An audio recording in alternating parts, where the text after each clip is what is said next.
welcome. Thank you. It's great to have you here.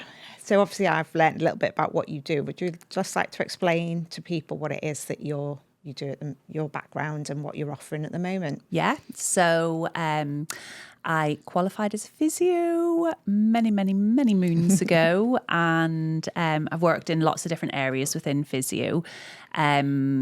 My latter years, I specialised within amputee rehab, which I loved. And I also did on the side quite a bit of sports stuff. I worked for the FA with their disability teams, which is lovely. They're partially sighted, and their amputee football teams. Yeah.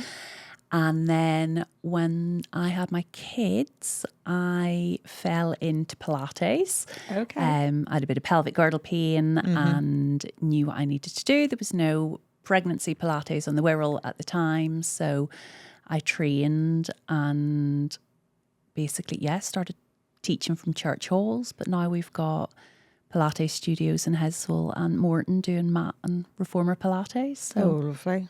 I love it. Yeah.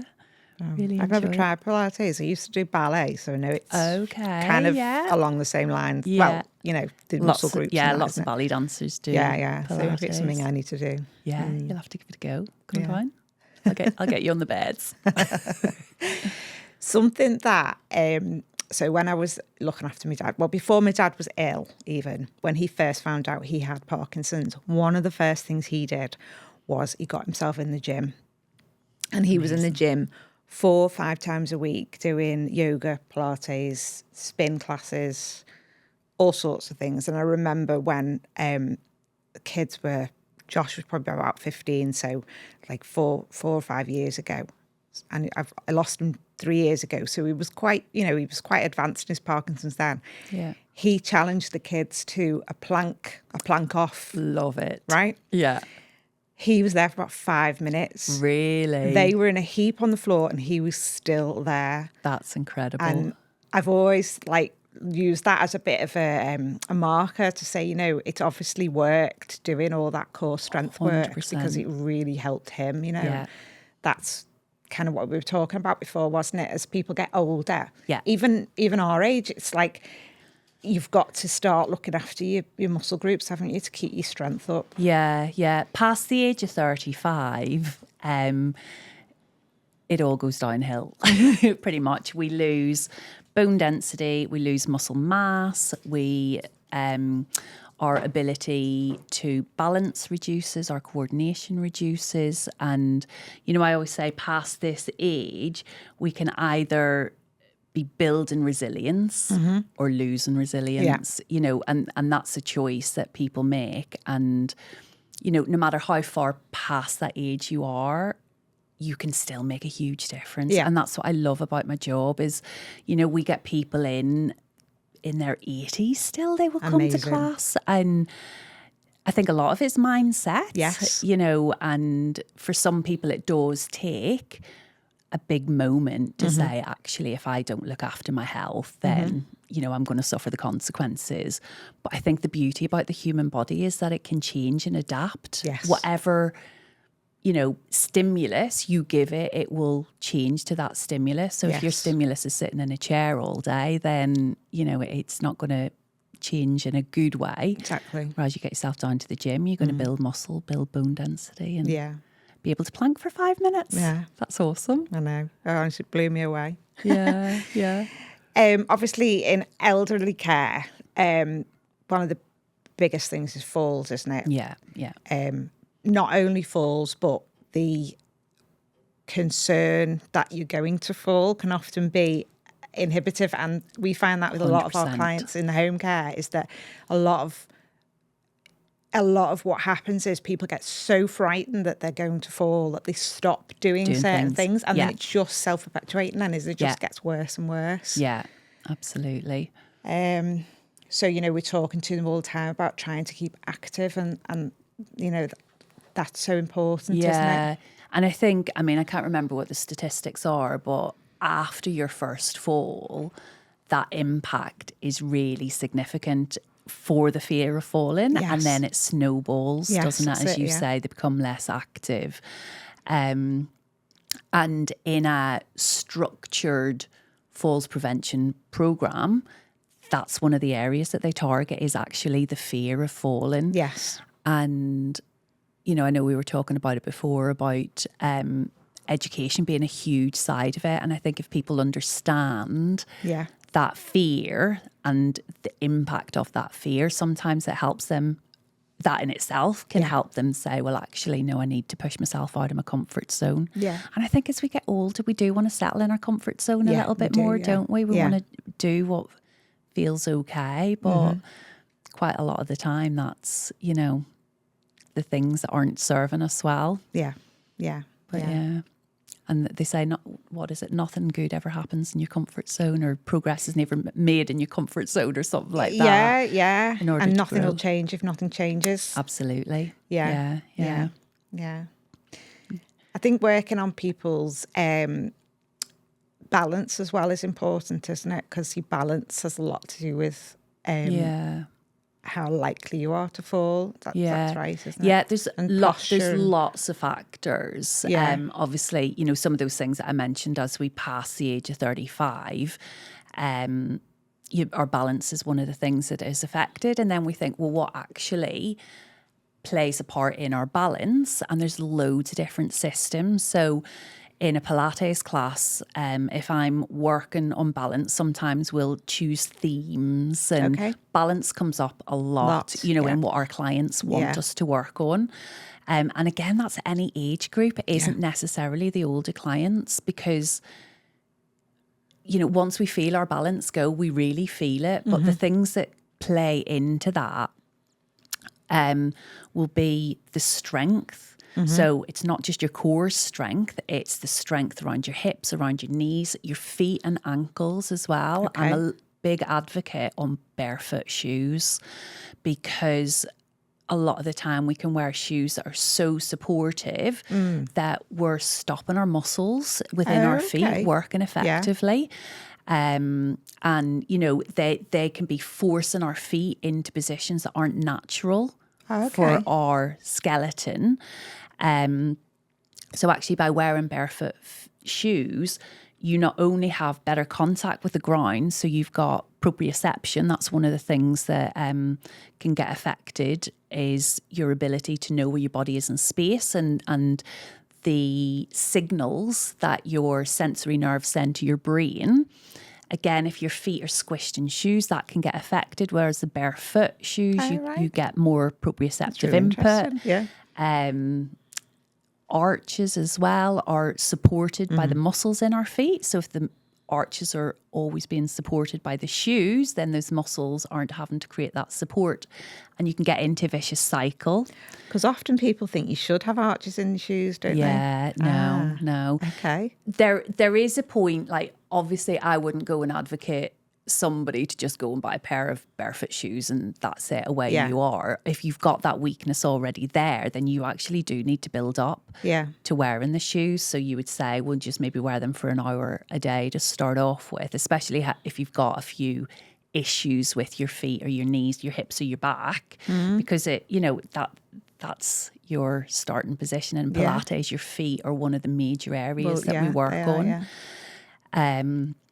So you'd want to build up to that, but wearing barefoot shoes has been proven to reduce back pain because of the effect that it has through the whole kinetic chain. Oh, wow.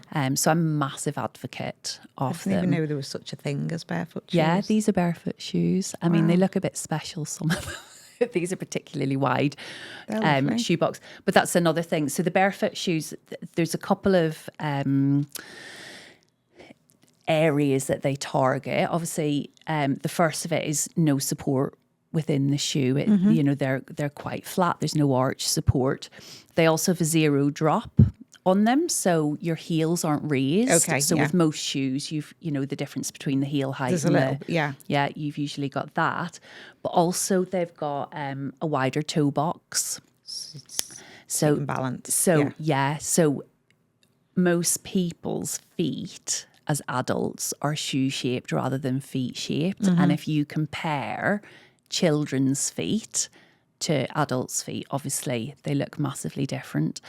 I did a bit of work in Sri Lanka a couple of years ago, and I was obsessed by their feet because they didn't wear shoes. Yeah.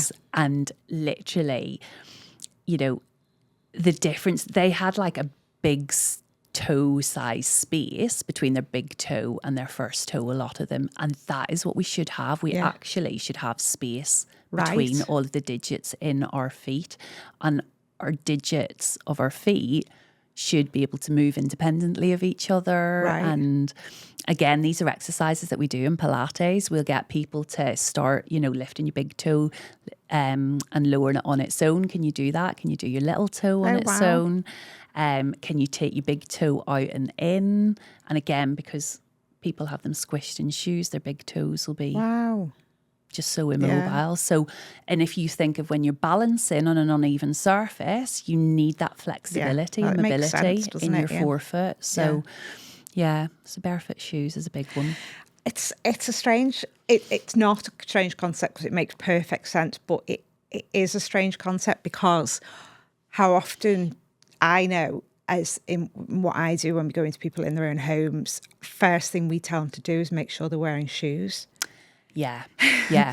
I mean, I wouldn't want people walking around probably barefoot because you've got other things that come into play, haven't you? Like peripheral feeling in the feet and things like that with older people. Yeah. But actually what you're saying, it makes sense that actually they probably would have more balance if they didn't have shoes on. Yeah. And again, it's the shoe selection, because that's one of the things on the clinical guidelines for falls prevention is making sure that people have got good footwear. Fitting shoes, yeah. And, not wearing slippers that you slide your feet into.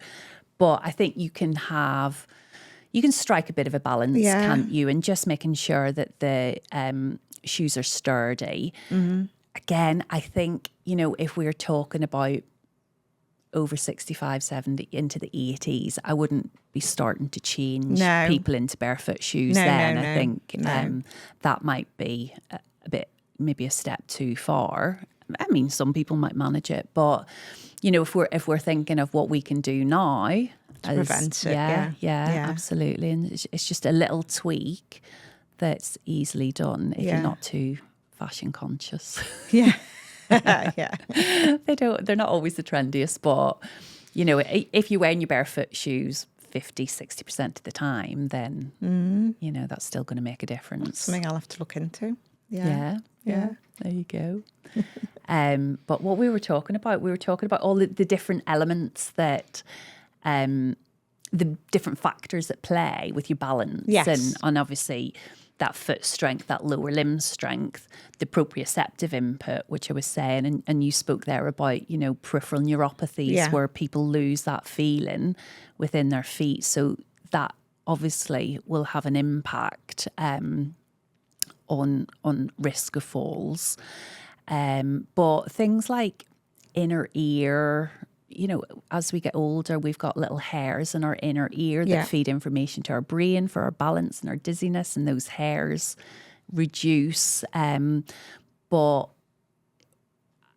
again, I believe that, there's definitely scope within our bodies for improvement, and if we're challenging it in the right way. So in our classes, again, we'll do a bit of single leg stand stuff, and then we get people to look to the left, to the right. So, you move in the fluid within your inner ear, you're challenging that vestibular system, doing stuff with your eyes closed as well, because our vision plays such a big part within our balance as well. And again, if you go back to the clinical guidelines on falls prevention, just making sure that people have got their eyesight checked and they're wearing the right prescription glasses can have a huge because things like varifocals, that can have an effect, can't it? Really discombobulating, aren't they?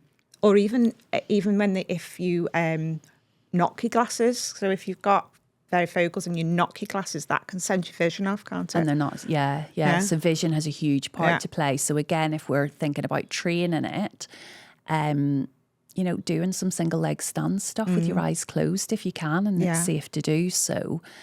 I always remember work as my role as an amputee physio.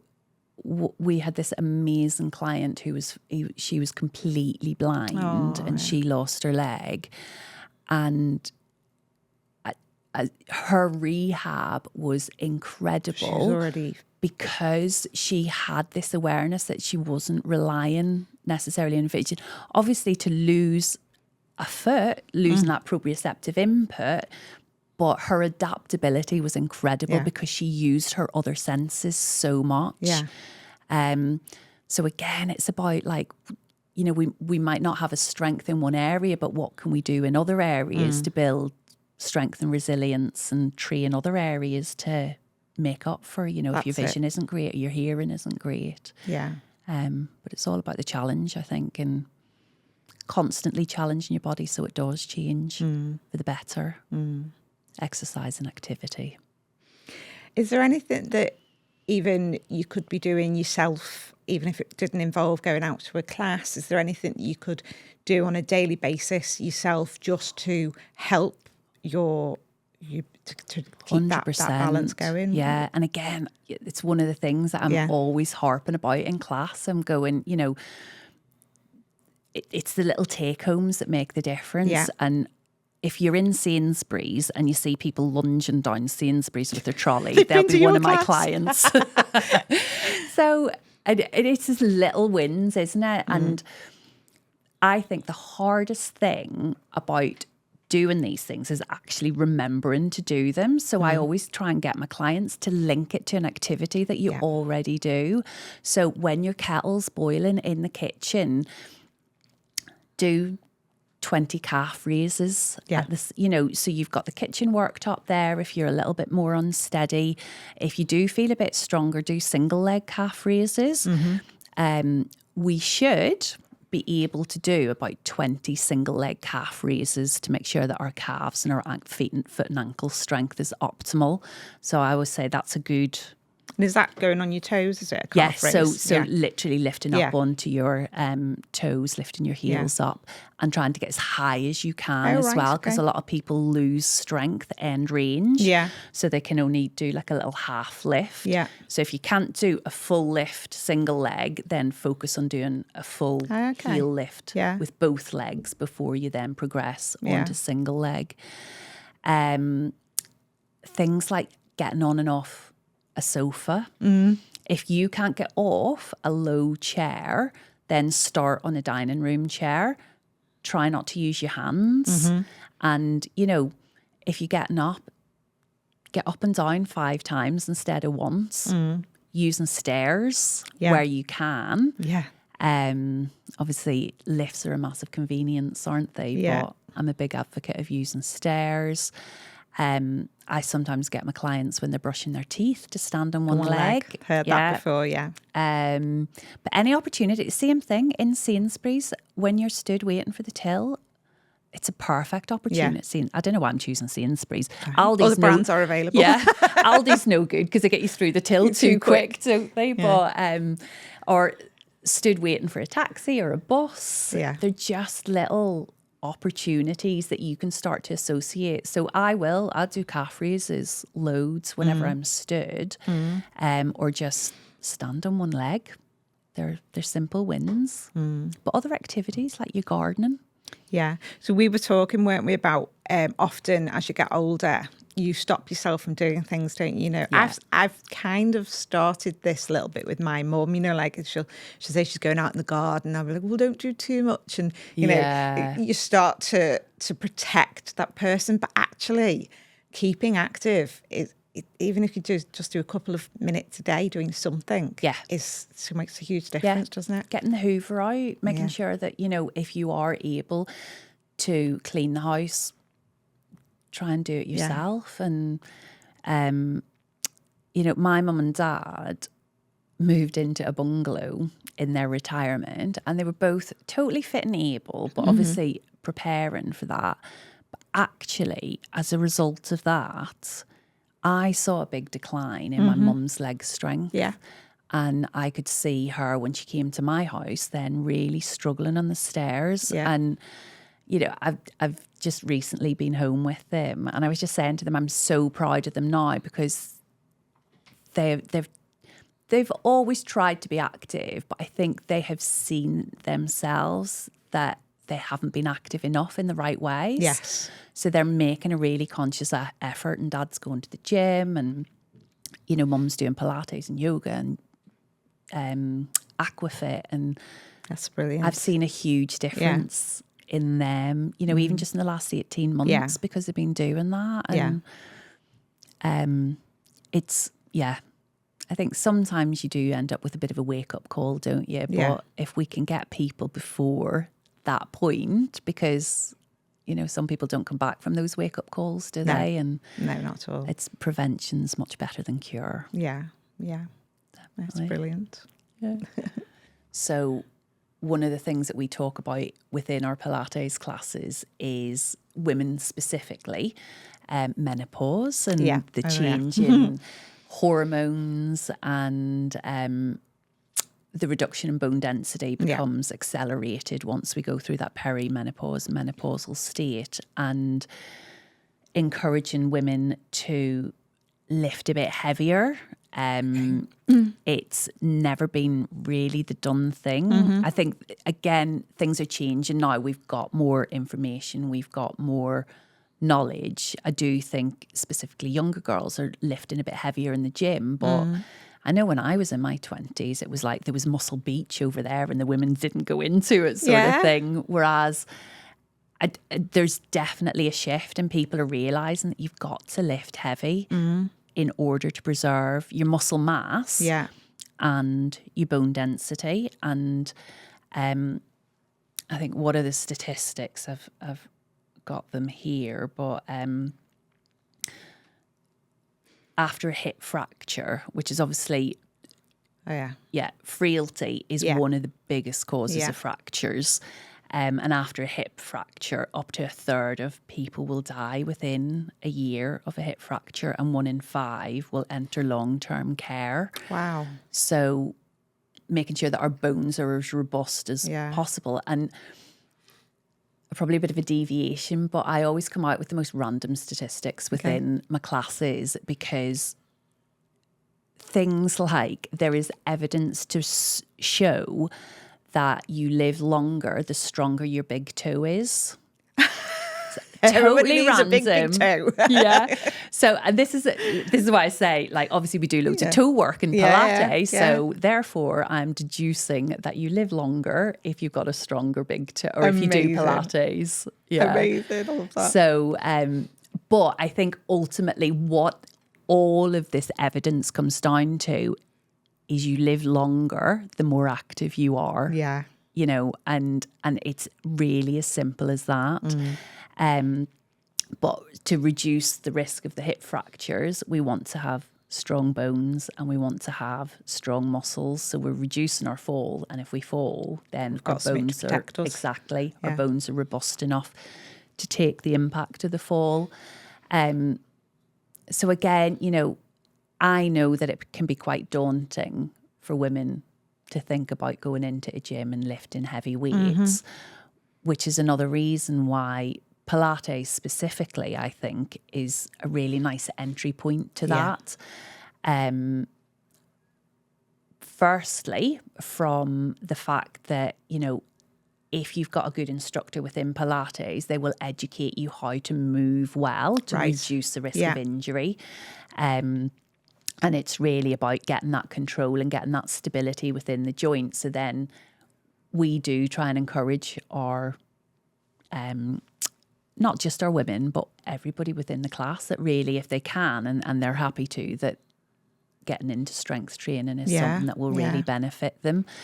But, you know, that isn't for everybody. So doing something's better than nothing. And you can still, within the reformer Pilates, you can still adjust the spring resistance within the reformer beds. So yours are on the beds, are they? Yeah. So we do both. Oh, right, so we do mat Pilates and we do reformer. With the reformers, you can probably add a little bit more load to the machines, and we tend to we will sometimes add weights into the class, so we will tend to try and use heavier weights within those classes.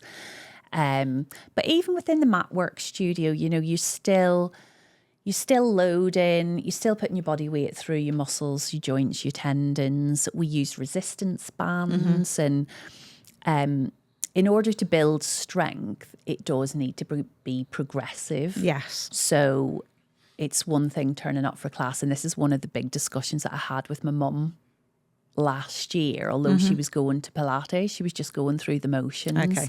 And I'm like, Mum, no, you need to be going, right, this is my level now. I want to be able to do either more of it or work at a higher level. Okay. And again, Yeah. this is what we try and encourage our clients to think about when they're in class. It's like, okay, so I can do a press up on my knees. Let's start to work towards doing a full press up, and how do we get there? Yeah. And having somebody with the right level of knowledge to give you that information and how you progress can be really beneficial. Yeah, hugely, yeah. So yeah, in order to build, you need progressive overload. Otherwise, you're just plateauing. Now, if you're plateauing at a higher level than you were previously, then that's still a win, isn't it? But I think ultimately, to get the most out of any form of exercise, you want to be thinking of, this is my baseline, how can I improve and build on it? So do you get mainly women coming to your classes then, or is it a mix? It is mainly women, I will say. It's not entirely women. And we do have a brilliant cohort of men. We're actually looking at putting some men-only classes on the timetable because I feel that some men can be quite intimidated by it. Yeah. So I think if we can create an environment where they feel a bit more comfortable to go. But the men that we do have rave about it. Yeah, I can imagine. They really feel the benefits. I actually just did a bit of an Instagram post with a guy who started coming to us at the end of last year, and he's working towards his black belt in karate. Oh, wow. But he was having loads of hip pain, he was having knee pain, and he was just really struggling with his range of movement. So he started actually on the reformer machines, and I did a little bit of a interview with him then a few weeks, and he's going, "It's great, Debs, I can kick people in the head now." Was a win. I'm like, well, if that's your goal, that's your goal. But he's lost quite a bit of weight since starting the class as well, which I would never sell as for me, that's not a selling point of Pilates, and that wouldn't be one of the main reasons for starting. But wow, if that's a Brucey bonus, then amazing. I need to stop saying Brucey bonus as well, because it really shows my age in some of the younger classes. They're like, what are you talking about? But yeah, so he's really found the benefit. And we've had surgeons come to us when they've come into retirement and obviously spent their whole life hunched over a surgical bed and like really feeling debilitated as a result of it. And they're coming to class 2-3 times a week now because they've had people comment. It's like, have you grown 6 inches since you retired? And they were like, no, I just started Pilates. Yeah.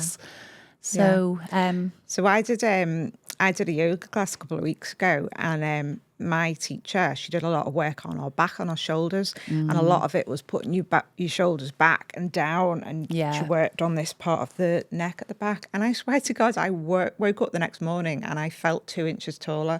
You quite possibly could have been. There again is another research study that measured people before and immediately after a class, and some people have grown by 1 inch just from doing class. So you're stretching your muscles and your spine, you?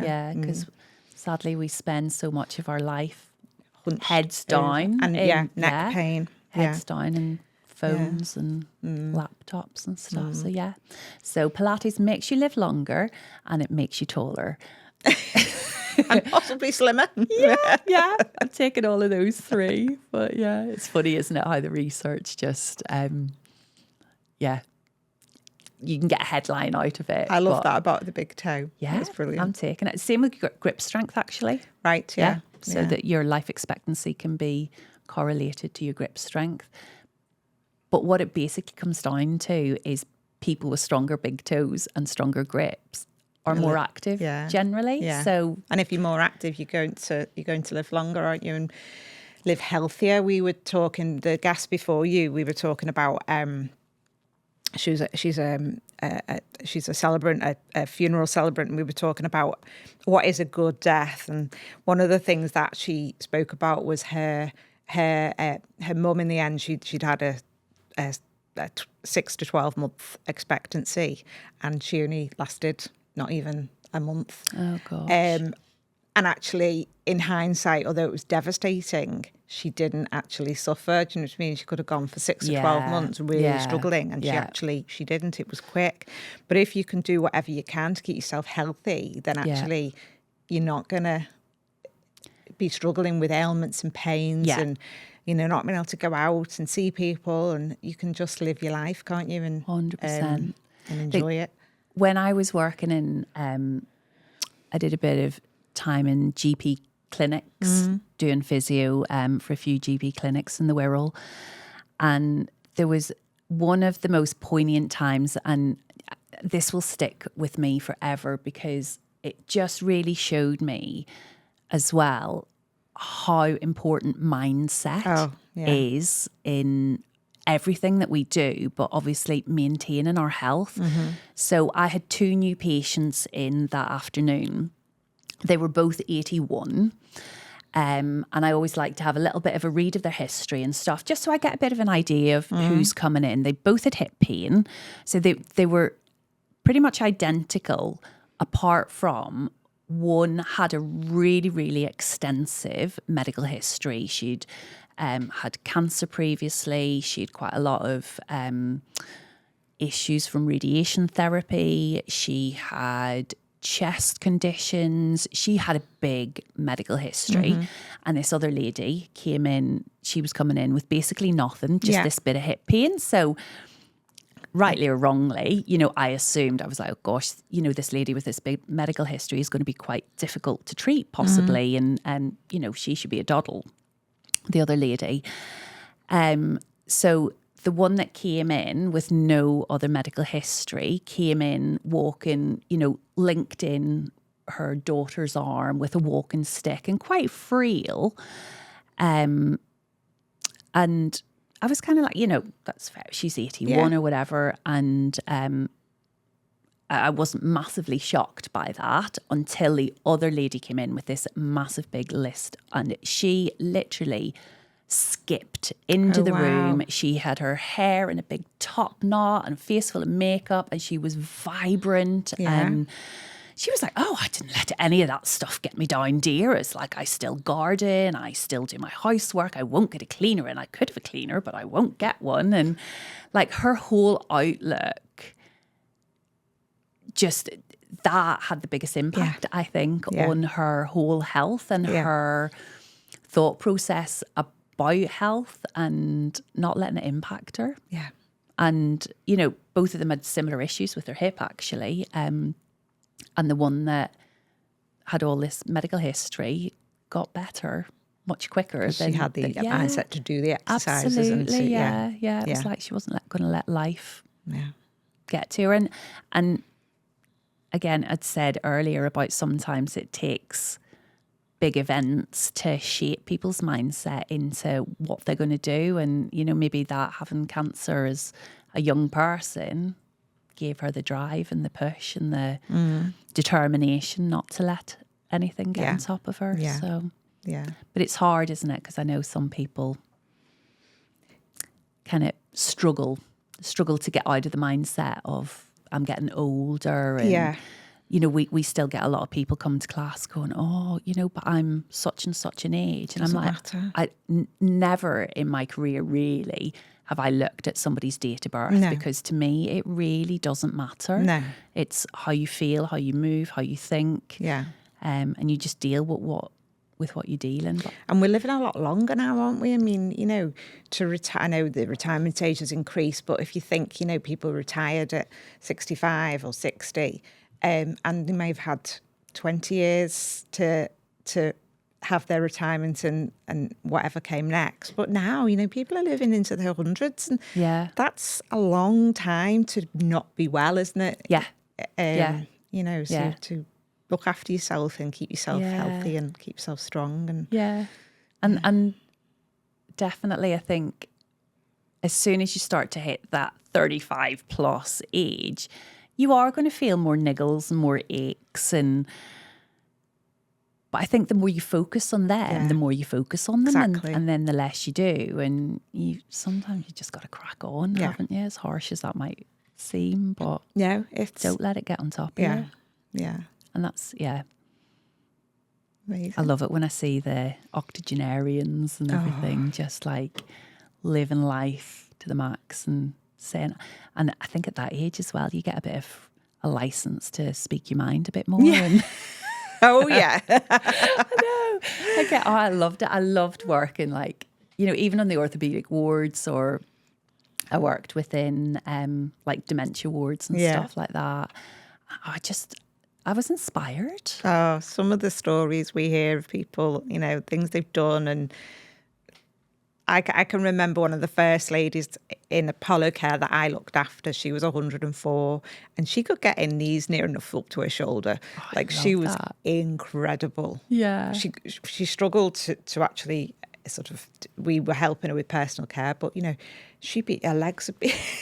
She was amazing. She was absolutely amazing. It is. It's great, isn't it? My granny was the same as well.